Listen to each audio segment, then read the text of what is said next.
Bismillahirrahmanirrahim. Assalamualaikum warahmatullahi wabarakatuh. Waalaikumsalam warahmatullahi wabarakatuh. Apa kabar anak semua? Baik, biasa sebelum kita memulai pelajaran kita bahasa Indonesia pada hari ini, saya mengajak untuk berdoa kepada Allah ya, mudah-mudahan pelajaran kita diberi berkah dan apapun yang kita pelajari hari ini memberikan kita manfaat. Berdoa mulai. Sebelum kita mulai pelajaran kita, saya harus bertanya kembali mengenai siapa saja temannya yang masih sakit, musir, keluhan, masih dengan alasan yang sama. Sakit juga? Tidak bisa. Oke, baik. Sekarang saya akan membagikan kalian dua buku ini untuk membaca. Sudah saya tandai. Satu buku teks cerita sejarah. Ini adalah teks cerita sejarah. Judulnya The Last Samurai, The Swordless Samurai. Yang tahu arti? Swordless, tanpa pedang. Samurai tanpa pedang.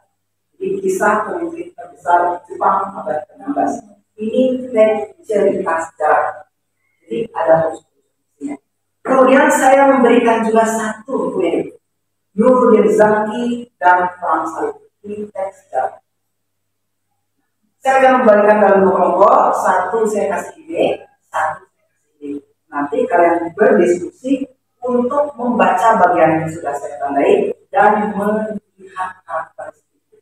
Kemudian bahwa ketika seorang sudah mencapai puncak kekuasaan, ia sulit mengendalikan kekuasaan. Nah, kesimpulan ini hanya kita bisa dapatkan dari bacaan yang ada unsur. Oke, tugasnya sekarang divariasikan dari pelajaran dengan cepat. Dengan cepat, kalian tulis satu paragraf. Bisa terdiri dari 3 kalimat. Terdiri dari 3 kalimat, 5 kalimat sampai 4 atau 10 kalimat. Silahkan satu paragraf teks cerita sejarah. Apa maksudnya? Menulis teks cerita sejarah. Itu teks sejarah. Sekarang teks cerita sejarah. Jadi konfliknya itu sejarah, tapi waktunya, settingnya itu, dan juga apa namanya? Settingnya fiksi, tokohnya sejarah, dan konfliknya juga sejarah. Oke, ya. Oke, sebelum saya tutup, saya ingin kalian menyimpulkan apa yang bisa kita pelajari melalui 2 contoh bacaan. Siapa yang ingin?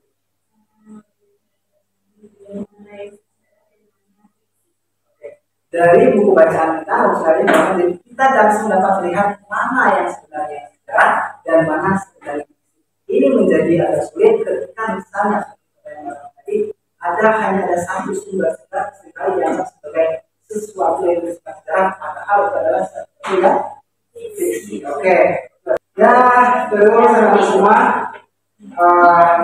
Terima kasih. Lihat apa yang kita bisa lakukan. Lihat apa yang bisa kita lakukan, yang kalian bisa lakukan dalam waktu yang singkat ketika menyusun sebuah cerita sejarah. Jadi mengarang itu mengkombinasikan antara sejarah dan fiksi itu sesuatu yang mudah atau sulit. Seharusnya jadi membangun cerita sejarah menggunakan unsur fiksi dan sejarah adalah sesuatu yang mudah. Oke, teman-teman semua, itu saja pelajaran kita hari ini. Terima kasih banyak atas perhatian. Pastikan kalian membaca lebih banyak, belajar lebih banyak, tidak peduli buku apa yang kalian baca. Pasti sejarah, pengalaman, ketika novel dan lain sebagainya. Nantinya buku-buku itu akan memperkaya wawasan kalian.